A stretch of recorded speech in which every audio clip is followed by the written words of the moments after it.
Ya, terima kasih Pak Rudi Suryana. Ibu Bapak yang kami hormati, kami mewakili Ketua Umum PIKTI. Dalam hal ini, saya mendapat tugas untuk membuka acara seminar ini. Acara seminar tanggal 21 Juli 2024, hari ini, saat ini, dengan topik Psikoterapi and Acupuncture for Psychosomatic Illness, merupakan seri seminar yang dilaksanakan oleh PIKTI dengan nomor 199 alias seri 199 dari sejak pertama kali. Nah, Ibu Bapak yang kami hormati, terutama kami mengucapkan syukur terima kasih kepada narasumber pertama, Dr. Leonardo Alfonso Paulus Laleno, MSc, SPKJ. Selamat siang, Dr. Leonardo Alfonsius. Siang, Pak. Apakah suara saya terdengar, Pak? Terdengar dengar Ya, merdu. Ya. terima Narasumber kasih. adalah Pak Didik Waluyo. Nah, dengan closing seminar nanti sore 5:30 oleh Dr. Billy Yaparis, MAR, PhD. Ibu Bapak yang kami hormati, seminar psikoterapi and acupuncture for psychosomatic illness ini didasari karena PIKTI mengetahui, mengerti bahwa sejak zaman dahulu sampai saat ini dan sampai yang akan datang, banyak manusia-manusia, orang-orang yang menderita psikosomatis. Pasti penanganannya kalau dalam hal seminar ini yaitu psikoterapi. Psikoterapi sebagai metode terapi untuk menangani pasien-pasien ataupun klien-klien yang mempunyai masalah kejiwaan. Masalah kejiwaan-kejiwaan yang seperti apa? Seperti depresi, seperti stres yang berat, adanya gangguan kejiwaan, gangguan kecemasan, gangguan ketakutan, dan lain sebagainya. Pada seminar ini ada 3 kata kunci. Kata kunci yang pertama adalah psikoterapi. Kata kunci yang kedua adalah acupuncture. Dan kata kunci yang ketiga adalah psikosomatik. Ya. Acupuncture ataupun akupunktur sudah banyak dikenal di masyarakat. Bahkan saat ini masyarakat di pedesaan, di daerah kecamatan, kelurahan pun sudah mengenal tentang akupunktur. Saya mengetahui seperti ini karena ketika saya pulang kampung di daerah Solo sana, ada orang-orang di sekitar kami yang sakit, kalau sudah berobat yang formal ke dokter dan lain sebagainya belum kesembuhan, belum mengalami kesembuhan, ada yang menyarankan cobalah datang ke akupunktur. Setelah di akupunktur beberapa kali ada yang sembuh, ada yang tidak sembuh. Namun akupunktur merupakan suatu metode juga, metode terapi. Nah, mengenai masalah akupunktur pastinya nanti Pak Didik Waluyo akan menjelaskannya. Kaitannya dengan psikoterapi, narasumber yang pertama yaitu Dr. Leonardo Alfonsius ini boleh dikatakan, maaf loh Pak, saya dan teman-teman lain mengatakan ahlinya, pengalamannya. Psikoterapi ada 2 kata kunci, yaitu psycho dan terapi. Ya, psycho adalah mengenai kaitannya dengan jiwa. Begitu juga psikosomatik. Psikosomatik, psycho dan soma. Psycho adalah jiwa, pikiran. Orang menyebutkan lebih banyak psycho adalah jiwa. Soma itu adalah badan, yaitu pengaruh pikiran yang bisa mempengaruhi badan. Sehingga badan bisa terasa sakit karena pikiran. Umumnya seperti itu. Apakah betul seperti itu? Nanti akan dijelaskan oleh Dr. Leonardo Alfonsius. Banyak orang mengatakan saya sakit perut loh, sakit perut. Setelah dicek dan lain sebagainya nggak ada masalah kesehatan, kurang vitamin, kurang tidur dan lain sebagainya. Dan ternyata hanya gangguan pikiran, gangguan kecemasan, sehingga sering stres berkelanjutan, sehingga yang diderita adalah sakit. Ada yang karena kepikiran sesuatu sehingga sulit tidur, kepikiran sesuatu trauma. Apakah kaitannya dengan keuangan, ditagih hutang, ditagih pinjol ya. Saat ini banyak orang yang stres. karena ditagih, ada debt collector berkaitannya pinjol, berkaitannya judi online dan sebagainya. Nampaknya saat ini lebih banyak orang stres dibanding orang-orang zaman dahulu. Apa betul seperti itu? Nanti kita tanyakan pada Dr. Leonardo Alfonsius. Nah, yang jelas, psikosomatis tadi kaitannya dengan pikiran dan badan. Pengaruh pikiran mempengaruhi tentang badan kita, terutama berkaitan dengan rasa tidak enak, yang dikatakan rasa sakit itulah. Nah, untuk itu psikoterapi sebagai metode terapi yang berkaitan dengan kejiwaan itu banyak dikenal oleh anggota masyarakat yang berpendidikan, terutama yang telah mengenal tentang ilmu rumpunnya adalah psikologi rumpunnya. Namun ada lebih mengenalkan lagi berkaitan dengan psikologi kejiwaan. Nah ya, psikologi kejiwaan. Nah, kemudian kaitannya dengan hubungan antara pemikiran dan psikis, pemikiran ataupun psikis ataupun jiwa, itu bisa mempengaruhi kondisi tubuh. Begitu sebaliknya. Kondisi tubuh bisa mempengaruhi kejiwaan ataupun pemikiran seseorang. Orang yang sakit, tubuhnya sakit, menderita sakit, kadang-kala juga mempengaruhi pikirannya. Sehingga memunculkan kecemasan, memunculkan ketidakkepercayaan, sehingga memunculkan ketidaktenangan batin, ketidaktenangan pikiran itu. Nah, untuk itu ada orang yang menyebutkan punya penyakit, punya rasa sakit, keluhan-keluhan fisik. Ternyata setelah dicek-cek tidak ada kaitannya dengan secara kimiawi kekurangan vitamin, tidak kekurangan zat-zat mineral dan lain sebagainya, tidak. Oh, ternyata setelah dirunut dari belakang, oh dulunya banyak stres, gangguan kejiwaan. Oh, dulunya pernah begini, rasa ketakutan dan lain sebagainya. Sebabnya apa? Banyak sekali. Berarti pasti harus tata kelolanya. Bagaimana mengelola pikirannya kita sehingga tubuh kita bisa menjadi tenang. Kalau pikiran jiwanya nggak tenang, tubuhnya juga nggak tenang. Sehingga ada orang-orang melatih meditasi, melatih duduk yang tenang dulu deh. Pikirannya juga biar tenang. Nah, untuk itu acara seminar ini dengan topik psikoterapi dan akupuncture for psychosomatic illness. Narasumber yang dihadirkan, yang diundang oleh Spikti adalah narasumber yang jempolan, yang tahu persis kaitannya dengan psikoterapi itu apa, yang tahu persis kaitannya dengan akupunktur itu apa, yang tahu tentang psikosomatis itu apa. Ya, narasumber yang pertama yaitu adalah Dr. Leonardo Alfonsius. Dr. Leonardo Alfonsius itu adalah dokter yang telah berpengalaman melanglang buana. Dulunya pastinya dokter umum, bertugas sampai Afrika sana, bertugas sampai Uganda sana. Kemudian berkembanglah, tumbuh kembang pemikiran-pemikiran sehingga pengalaman Dr. Leonardo Alfonsius itu berkembang baik. Sehingga sampai mendapat tugas dari USAID.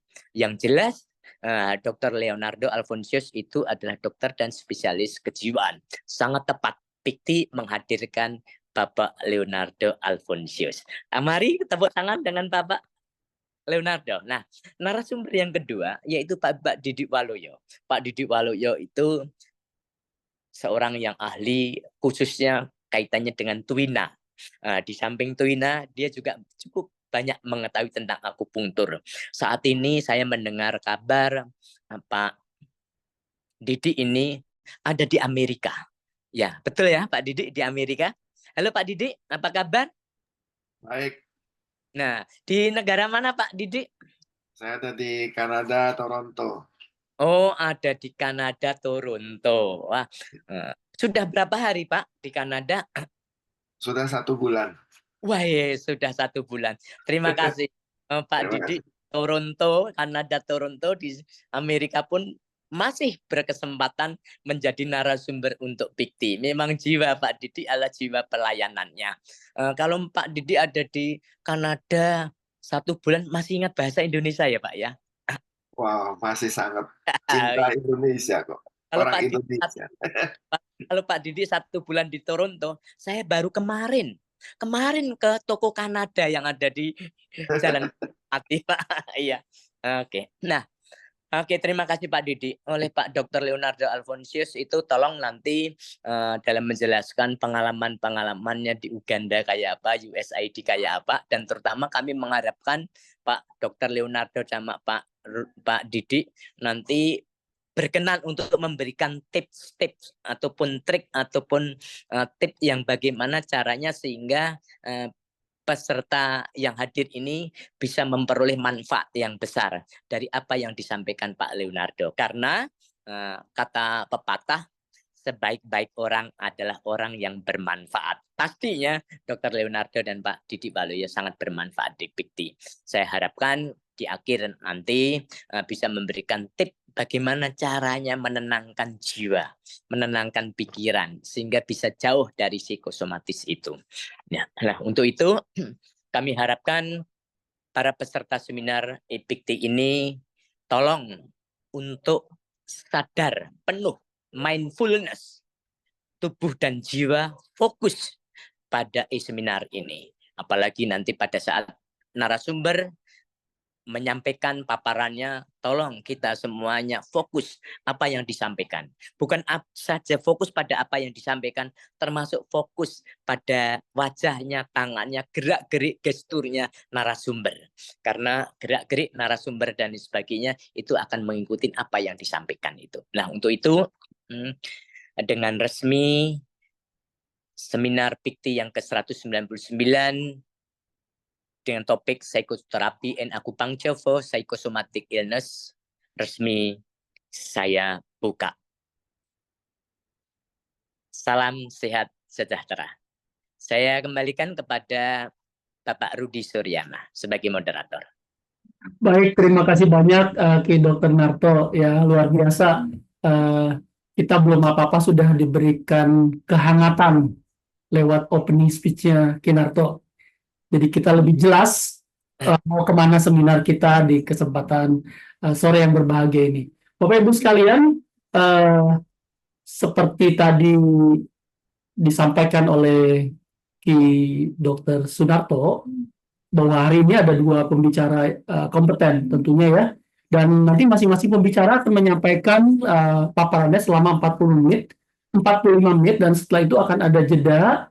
Dan kita akan lanjutkan dengan tanya jawab atau Q&A. Jadi jika Bapak Ibu sekalian sudah ada pertanyaan pada saat sesi berlangsung, bisa bertanya secara langsung dengan mengaktifkan mode raise hand,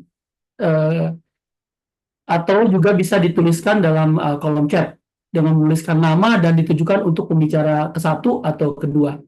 Baik, kita akan berkenalan dulu dengan pembicara yang pertama, yaitu Bapak Dr. Leonardo Alfonsius Paulus Laleona, MEC SPKJ, ya, atau spesialis kedokteran jiwa psikiater, ya. Bapak Ibu sekalian, seperti tadi juga sudah disampaikan bahwa Pak Leonardo ini atau Dr. Leonardo ini memulai karirnya sebagai dokter umum dengan berkolaborasi bersama dalam sebuah LSM di Uganda, Afrika pada tahun 2013. Setelah lulus dari Fakultas Kedokteran Universitas Samratulangi, sejak saat itu Dr. Leonardo mulai tertarik dengan kesehatan secara global sehingga memutuskan untuk melanjutkan pendidikan master dan meraih gelar Master of Science dalam bidang epidemiologi di Fakultas Kedokteran UGM, ya. Kemudian tahun 2015 sampai 2016 Dr. Leonardo mendapat kesempatan untuk bekerja dalam program pencegahan TBC di USAID Indonesia Health Office. Kemudian ia juga banyak berurusan dengan isu terkait dengan kesehatan masyarakat, termasuk dalam hal ini adalah kesehatan jiwa. Kemudian melihat adanya kebutuhan tersebut, maka Dr. Leonardo memutuskan untuk memilih bidang psikiater agar dapat membantu orang lain secara holistik. Tahun 2018, Dr. Leonardo melanjutkan pendidikan psikiatri Universitas Kedokteran UI, Universitas Indonesia. Selama proses pendidikan, ia mengikuti workshop fisioterapi, psikodinamik, dan berhasil memperoleh penghargaan dalam bidang psikoterapi.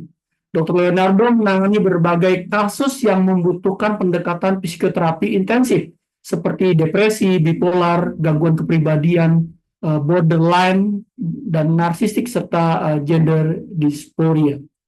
Baik Bapak Ibu sekalian, mari kita sapa Dr. Leonardo. Selamat sore Dr. Leonardo. Ya, selamat sore Pak Rudi, selamat sore Bapak Ibu semua, selamat sore Dr. Kinarto. Terima kasih banyak untuk kesempatannya. Ya, silakan waktu dan layar dipersilakan. Baik, terima kasih banyak. Iya, rasanya tadi sudah ada introduksi yang sangat komprehensif dari Kinarto ya terkait dengan topik yang akan dibahas pada hari ini, sehingga saya sangat bersyukur sekali dan rasanya saya nggak perlu banyak untuk menyampaikan gitu ya karena memang sudah tergambar sebenarnya topik yang akan dibahas pada hari ini. Baik, rasanya mungkin tadi saya diberikan waktu 45 menit, tapi mungkin karena saya juga kebetulan sedang tugas di luar, jadi mungkin saya izin menggunakan waktu sekitar 20 menit untuk presentasi. Nanti mungkin sambil jalan jika ada pertanyaan yang disampaikan mungkin bisa untuk raise hand atau nanti mungkin bisa saya bantu jawab lewat Twitter chat. Baik, saya dengan Leonardo, saya dari Departemen Psikiatri FKW RSCM, dari Divisi Psikiatri Geriatri. Mungkin ada yang sudah familiar atau belum, jadi geriatri itu adalah ilmu yang berkaitan dengan orang tua. Baik, pada hari ini saya diberikan mandat dari pengurus PIKI untuk sharing tentang aspek dari psychological perspective dari gangguan psikosomatis. Tapi mungkin seiring dengan kepakaran saya, izinkan saya untuk lebih memperdalam ini kepada populasi lansia atau lanjut usia karena memang secara data memang pada populasi lansia kondisi gangguan psikosomatis itu cukup besar juga seperti itu. Baik, mungkin boleh dilanjutkan dengan slide berikutnya. Ya.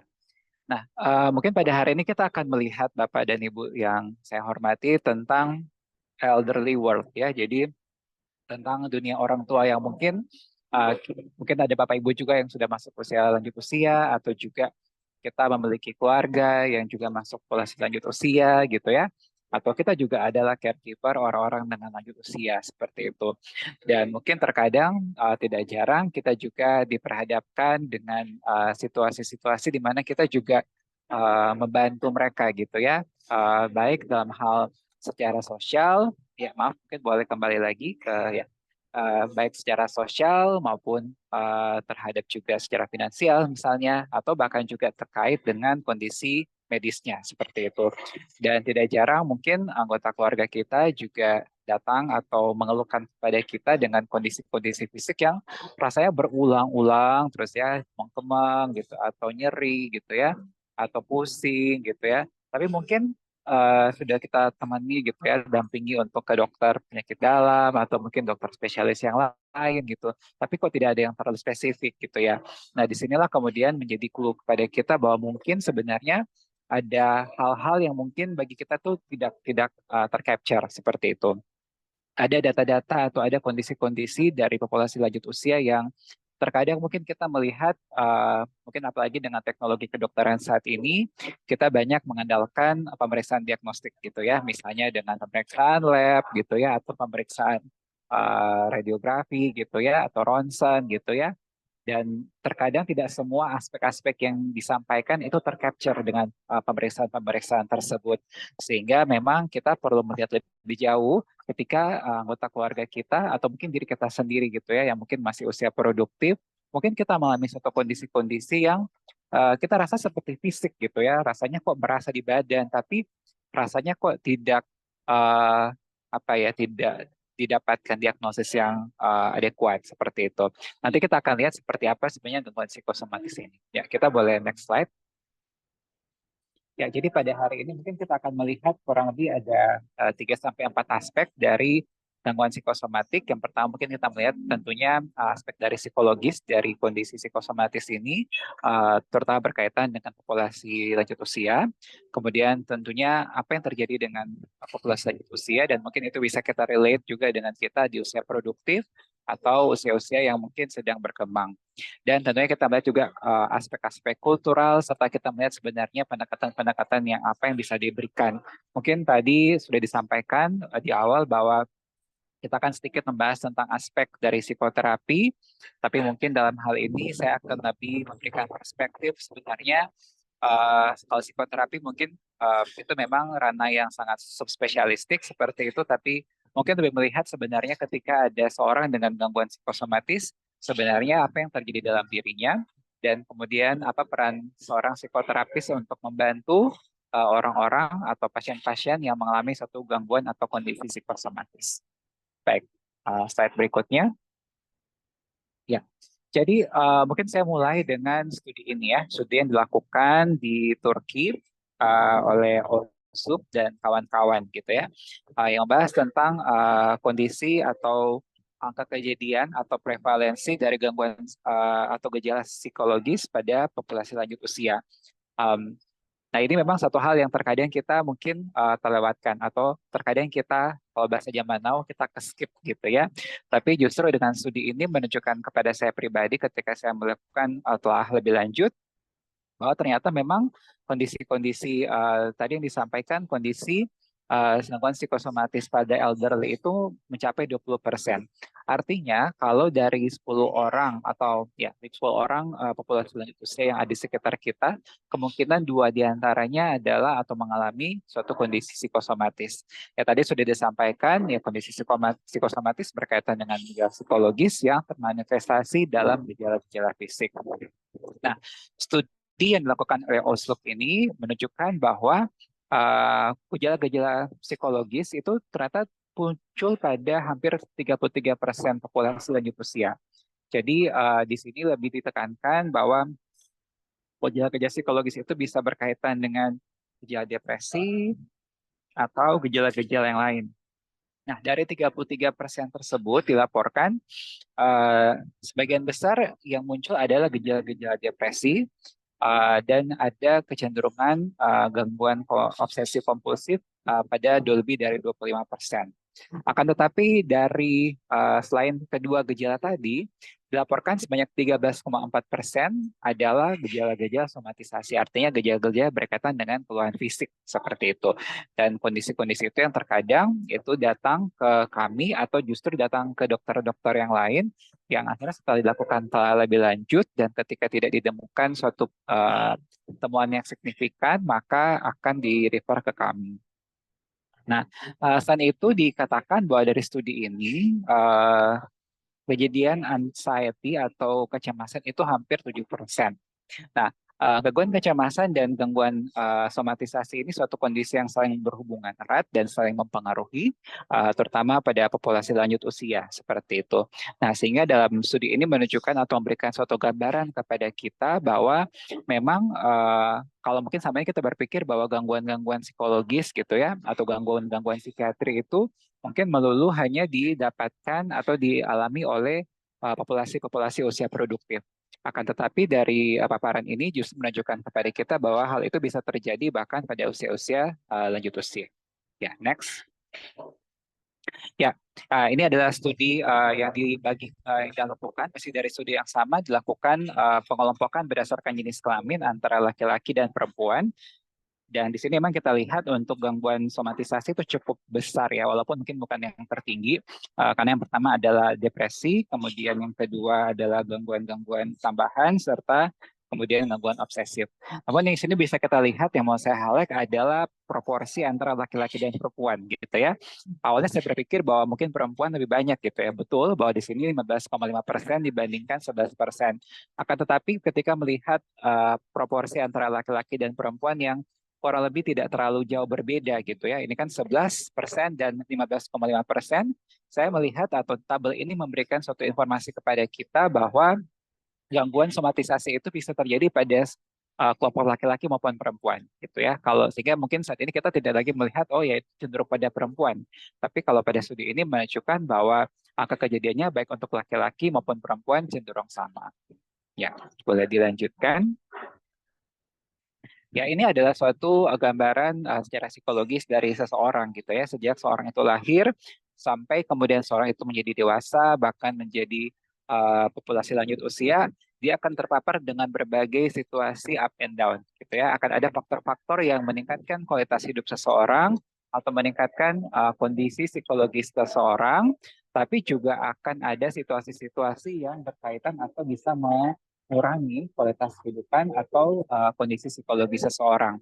Nah, Di sini kita lihat bahwa kondisi-kondisi yang memengaruhi kondisi kejiwaan seseorang itu tidak hanya terbatas pada kondisi-kondisi yang berkaitan dengan psikologis, akan tetapi kondisi-kondisi berkaitan dengan fisik atau kesehatan fisik atau bahkan kondisi lingkungan seseorang itu juga memberikan kontribusi terhadap kondisi psikologi seseorang. Itulah kenapa kemudian tadi kita, kalau hari ini kita akan membahas tentang aspek dari akupuntur, psikologi, dan juga psikosomatik seperti itu ya.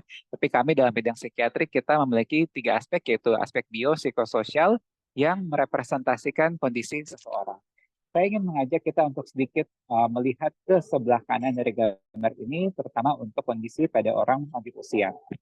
Di sini kita melihat bahwa pada orang-orang dengan kondisi lanjut usia terdapat perubahan atau alterasi dari kondisi kognitif yang tadi berkaitan dengan kondisi fisik seseorang, juga berkaitan dengan proses biologis yang terjadi.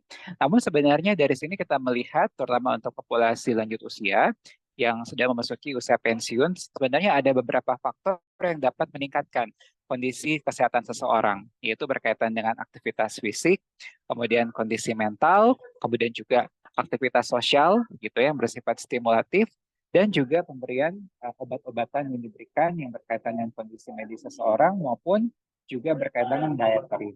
Hal ini menunjukkan bahwa memang saya setuju sekali, saya senang bahwa hari ini kita membahas tentang aspek secara holistik dari kondisi psikosomatis, karena saya merasa bahwa memang kondisi psikosomatis itu tidak merupakan suatu hal yang berdiri sendiri. Artinya ini nggak merupakan suatu kondisi psikologis semata, atau ini hanya merupakan kondisi fisik semata, namun akan ada banyak faktor yang berpengaruh, termasuk terutama dalam ketika kita berkaitan dengan populasi lanjut usia. Ya, kita boleh lanjut ke slide berikutnya. Terkait dengan tadi aspek kecemasan pada populasi lanjut usia gitu ya, dan kemudian ada pengaruh-pengaruh dari lingkungan sekitar, ada suatu term yang saat ini sedang digaungkan, yaitu dengan cyberkondria. Kenapa kemudian saya mengangkat topik ini? Karena saat ini arus informasi itu sangat banyak gitu ya. Saya yakin Bapak Ibu mungkin sudah lebih banyak tahu dari saya gitu ya, karena tadi kita bisa aja buka keywords-keywords ini dari Google seperti itu. Kita bisa belajar sendiri, kita bisa memahami sendiri gitu ya. Akan tetapi terkadang pemahaman informasi yang diberikan kepada kita itu tidak dibarengi dengan literasi yang baik. Sehingga terkadang informasi-informasi yang sepotong itu justru memberikan rasa cemas tersendiri gitu ya. Misalnya kita mungkin pernah baca, oh ya salah satu kondisi orang yang mengalami gangguan jantung misalnya berdebar-debar gitu ya. Nah, kita mungkin hanya menangkap informasi itu, berdebar-debar itu. Akan tetapi sebenarnya kondisi berdebar-debar itu bisa juga dikarenakan oleh kondisi yang lain. Misalnya habis beraktivitas fisik misalnya, bisa karena kita sedang dehidrasi misalnya, bisa karena kondisi-kondisi kita sedang melakukan kegiatan-kegiatan yang bersifat memacu adrenalin misalnya. Sehingga akan ada berbagai kondisi yang sebenarnya memberikan sensasi yang serupa.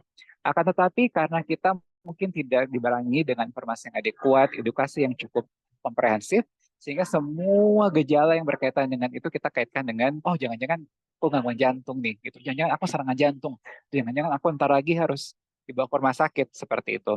Nah, hal itu yang kemudian justru memicu semakin banyak kecemasan. Terutama studi ini menunjukkan bahwa selama pandemi COVID-19, orang banyak menghabiskan waktu di rumah, informasi tersebar luas di internet, semua bergantung pada informasi di internet, mereka belajar sendiri, dan akhirnya mereka juga jadi cemas sendiri gitu, karena apa-apa, waduh, ini jangan-jangan saya lagi COVID gitu ya, padahal mungkin lagi pilek gitu. Semua dikaitkan dengan kondisi-kondisi fisik yang bersifat katastrofik. Hal ini yang kemudian juga membuat orang-orang juga timbul kondisi-kondisi yang mungkin psikologis yang lebih berat jadinya. Awalnya mungkin jadi cemas, lama-kelamaan karena nggak tahu mau ngapain, mau diapain, akhirnya jadi depresi. Atau lama-lama jadi obsesif kompulsif gitu, karena merasa insecure dengan kondisi di sekitarnya. Sehingga di sini terutama ketika kita berhadapan dengan populasi lanjut usia, kita perlu melihat bahwa untuk orang-orang dengan kondisi lanjut usia, misalnya ada perubahan fungsi kognitif, sementara sebenarnya ada hal-hal yang perlu kita imbangi. Jadi misalnya aktivitas fisik, kemudian social stimulation, dan juga tadi healthy lifestyle seperti itu. Oleh karena itu memang ada dari studi ini menunjukkan kepada kita bahwa banyak sekali faktor-faktor yang bisa menyebabkan seseorang itu mengalami kecemasan, bahkan tadi timbul suatu gangguan yang bersifat psikosomatis. Ya, next. Nah, apa yang terjadi pada orang-orang dengan populasi lanjut usia? Tadi sudah disampaikan bahwa memang salah satu modalitas yang bisa kita berikan pada populasi lanjut usia yang mengalami suatu gangguan psikosomatis adalah dengan psikoterapi. Nah, tentunya ketika kita berbicara tentang psikoterapi, kita berkaitan dengan dua aspek, yaitu terapis dan pasien. Dari aspek terapis, seseorang atau pasien itu akan mengharapkan adanya validasi, adanya perasaan normalisasi bahwa sebenarnya kondisi-kondisi fisik yang dialami ini satu hal yang sebenarnya ada yang bersifat patologis atau memang membahayakan, ada yang bersifat fisiologis atau berkaitan dengan kondisi yang normal sebenarnya. Dan dalam perspektif dari pasien atau dalam hal ini perspektif elderly, sebenarnya proses psikoterapi itu sebenarnya memberikan atau diharapkan akan memberikan perasaan yang aman dan ada perasaan percaya dari pasien kepada kita gitu. Sehingga itulah kenapa kemudian proses ini menjadi suatu hal yang penting dan sangat esensial gitu ya, karena di sini kita memberikan perasaan percaya, perasaan nyaman, dan ada suatu trust yang dibangun dari pasien kepada kita sebagai terapis seperti itu. Nah, selain itu proses terapi ini akan memberikan kita suatu atensi gitu ya, bahwa ya kita sebutnya sebagai suatu hubungan dualisme gitu antara terapis dan pasien, yang kemudian di sana kita akan terjadi suatu interaksi gitu secara psikologis antara kita sebagai terapis dan juga antara pasien. Nah, ternyata kondisi psikosomatis pada populasi lanjut usia ini sudah berlangsung jauh sebelumnya. Kita sekarang sudah di tahun 2024. Akan tetapi ini sudah dilakukan pada tahun 2080-an dan sudah dilakukan klasifikasi tentang kondisi-kondisi psikosomatis pada elderly. Mungkin kita next slide biar bisa terlihat gambaran yang lebih besar. Jadi di sini ada kondisi yang bersifat klasik gitu ya, dibagi antara early onset dan late onset. Kemudian ada kondisi other somatization yang berkaitan dengan deteksi konversi, affect equivalence, serta secondary somatic states. Ini adalah suatu klasifikasi atau taksonomi yang sudah obsolete, yang sudah berlangsung lama seperti itu. Nanti kita akan lihat lebih lanjut terkait sebenarnya bagaimana dengan pembagiannya atau klasifikasi pada saat ini. Ya, next. Ya, dari studi yang dilakukan atau dari buku yang diterbitkan oleh Ferd dan Andrea, sebenarnya ada banyak klasifikasinya ya. Ada somatic symptoms, ada illness anxiety disorder, ada conversion disorder, factitious disorder, dan malingering. Sebenarnya di sini menunjukkan bahwa ada yang memang tadi kita bingung, ini sebenarnya kondisi yang menggunakan gejala fisik atau enggak gitu ya. Dan sebenarnya kita perlu roll out nggak kondisi medis dari pasien yang memang apakah memang ini kondisi medis yang benar atau enggak. Nah di sini kemudian kita diajarkan bahwa untuk meroll out itu kita memang perlu untuk menggunakan panduan ini untuk menentukan apakah pasien ini suatu kondisi yang memang kita roll out kondisi medisnya atau memang suatu kondisi yang berkaitan dengan physical symptoms. Next. Ya, ini tadi yang saya sampaikan di awal bahwa kondisi fisik yang kita alami seperti misalnya nyeri, sensasi berdebar, pusing, merasa tidak nyaman, itu adalah suatu proses yang saling berkaitan satu sama lain. Di situ berkaitan dengan kondisi fisik kita, di situ berkaitan juga dengan perasaan yang kita alami, di situ berkaitan juga pengalaman sebelumnya, di situ juga berkaitan dengan siapa kita dibesarkan, berkaitan dengan siapa kita berinteraksi, berkaitan dengan respon pengobatan kita sebelumnya untuk kondisi-kondisi medis yang kita alami, bahkan juga berkaitan dengan kondisi-kondisi psikologis yang telah kita pernah miliki sebelumnya. Hal ini menunjukkan bahwa ketika ada suatu sensasi fisik yang dirasakan seseorang, kita tidak melihatnya, oh ya itu nyeri, titik. Tapi kita melihat bahwa ketika ada kondisi nyeri, ada kondisi pusing misalnya, atau berdebar-debar, itu merupakan suatu representasi dari sekian proses yang sangat panjang ini. Gitu. Sehingga mungkin di sini kita perlu melihat bahwa ketika kita pun mengalami suatu kondisi fisik tertentu, kita perlu sekali untuk melihatnya secara adekuat dan melihatnya secara lebih komprehensif. Next. Ya, ada studi-studi yang menunjukkan bagaimana seseorang bisa mengalami kemudian suatu kondisi psikosomatis. Di sini sebenarnya secara sederhana menunjukkan kepada kita bahwa proses atau gangguan psikosomatis merupakan suatu proses respon yang normal dari seseorang terhadap situasi yang dialami. Nah, apa yang maksud dengan respon yang normal tersebut? Itu berkaitan dengan emosi, kondisi pemikiran, dan juga perilaku kita.